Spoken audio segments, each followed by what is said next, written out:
Precisely শহীদ president Ziaur রহমানের line follow করছি, এটা আমাদেরকে করতে দিচ্ছেন না কেন? উনি তো গণভোট করেছেন। আমি দেখলাম যে এই অন্তর্বর্তী সরকার তারা এমন একটা খাবি খাচ্ছে, জুলাই ঘোষণাপত্রের নামে যে ফার্স তারা করেছে, এটা না করলেই ভালো হতো। আমরা আন্দোলন করতাম যে জুলাই ঘোষণাপত্র দেন, কিন্তু এই যে জুলাই ঘোষণাপত্রের নামে আপনারা যেটা করলেন, ওখানে আপনারা কী লিখলেন? বললেন যে জনগণের অভিপ্রায় নাকি যে সংবিধানের 106-এর অধীনে সরকার গঠিত হবে, এটা নাকি জনগণের অভিপ্রায়। এর চেয়ে ডাহা মিথ্যা কথা, এর চেয়ে আইনের দৃষ্টিকোণ থেকে ভুল কথা আর হয় না। এই কথাটা কেন বললেন আপনারা?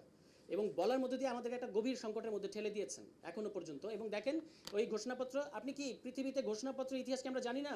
ঘোষণাপত্র নিজেই নিজেকে এনাক্ট করে, নিজেই নিজেকে বলবৎ করে। ঘোষণাপত্র বলবে যে আমি আজকে থেকে কার্যকর হলাম।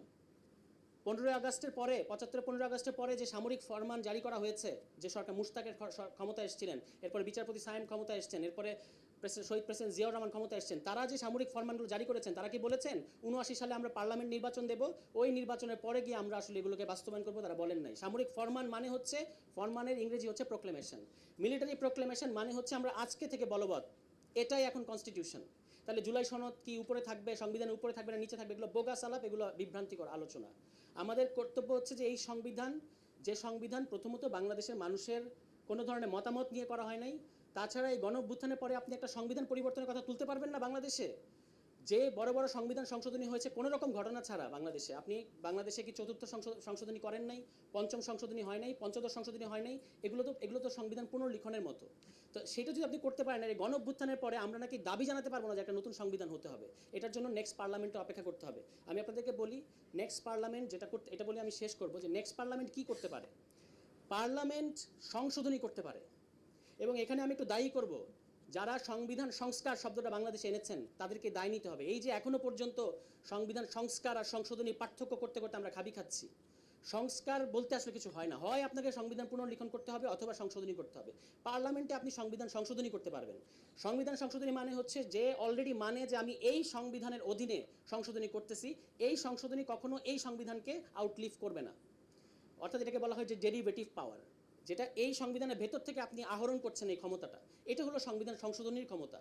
কিন্তু বাংলাদেশে আমরা ইতিমধ্যে এই কমিশন, যে কমিশনের আমরা এত সমালোচনা করতেছি, এত দুর্বল কমিশন, এত ত্রুটিপূর্ণ কমিশন, এই কমিশনেও যে সমস্ত প্রস্তাব এসেছে এগুলো তো ইতিমধ্যে এই সংবিধানের বেসিক স্ট্রাকচার নাকি গাল ভরা কথা আপনারা বলেন, এগুলোকে ছাপিয়ে গেছে।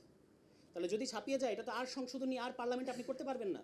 এটা পার্লামেন্টে করা যাবে না। দয়া করে এই জিনিসটা থেকে আসেন তো। একটু আগে আমার ভাই প্রশ্ন করছেন না যে আপনাদের গণভোটে এত মজা লাগে, গণপরিষদে এত মজা লাগে, তো জাতীয় সংসদে আপনাদের অসুবিধা কোথায়? তো প্রশ্নটা উল্টো করে করি, জাতীয় সংসদ এত ভালো, গণপরিষদের সমস্যা কী?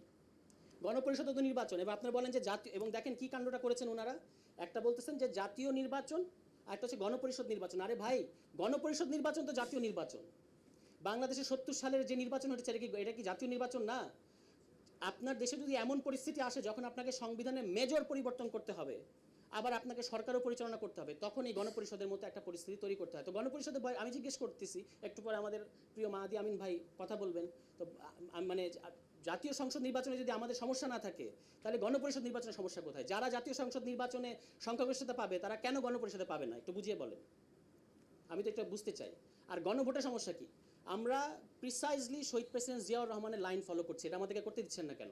উনি তো গণভোট করেছেন।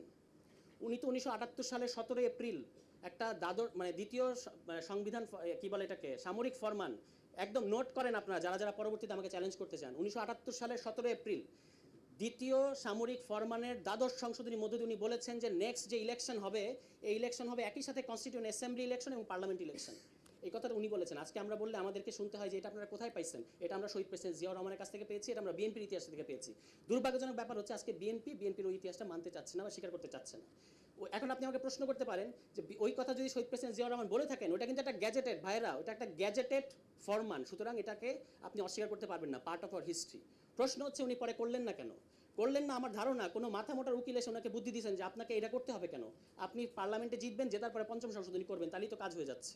হ্যাঁ, কাজ হয়েছে, যতদিন উনি জীবিত ছিলেন কাজ হয়েছে। এবং দেখেন যখন বিএনপি পাওয়ারে নেয়, আওয়ামী লীগ এসে 2008 সালে কী বলছে? পঞ্চম সংশোধনী অবৈধ। আজকে পর্যন্ত পঞ্চম সংশোধনীর স্ট্যাটাস কী? এটা অবৈধ। বিএনপি এসে এটাকে আবার বলবে যে হ্যাঁ এটা প্রয়োজন ছিল, এটা বৈধ। কিন্তু এই যে সংশোধনীর এই খেলাটা, আপনার কাছে পাওয়ার থাকলে আপনি সংশোধনী করবেন, আরেকজন এসে বলবে অবৈধ, আবার আরেকজন এসে ত্রয়োদশ সংশোধনী বাতিল করলো, আবার পঞ্চদশ সংশোধনী হয়েছে, আবার পঞ্চদশ সংশোধনীকে আপনি বাতিল করতেছেন। এই খেলাটা থেকে আমরা বেরোতে চাচ্ছি। এ কারণেই সংবিধানের মেজর রিফর্মের প্রশ্নে দয়া করে আমাদেরকে পার্লামেন্ট দেখায়েন না। আমরা বলছি যে টাইম ফ্রেমে সবাই একমত হয়েছে, ডিসেম্বর ফেব্রুয়ারি, যেই টাইম ফ্রেমে আমরা সবাই একমত হয়েছি ওই টাইম ফ্রেমে নির্বাচন করেন, কোনো আপত্তি নাই। কিন্তু নির্বাচিত সরকার গিয়ে সংস্কার করবে এইটা বলেন না আমাদেরকে। আপনারা বলেন যে আমরা সংস্কারের ভিত্তিতে পরবর্তী নির্বাচন করব, এবং লিগ্যাল ফ্রেম অর্ডার আছে, অধ্যাদেশ করা যাবে, প্রেসিডেন্সি। আচ্ছা, আমি আরেকটা প্রশ্ন করে শেষ করি, সেটা হচ্ছে এই যে আমাদের অ্যানার্কির ভয় দেখান, যে অ্যানার্কি হয়ে যাবে, মহাভারত অশুদ্ধ হয়ে যাবে। 1971 সালে 16ই ডিসেম্বর যখন দেশ স্বাধীন হয়েছে, 17ই ডিসেম্বর থেকে 1972 সালে 15 ডিসেম্বর পর্যন্ত বাংলাদেশ কোন সংবিধান দ্বারা চলেছে? আপনার তো সংবিধান এসছে 1972 সালে 16ই ডিসেম্বর।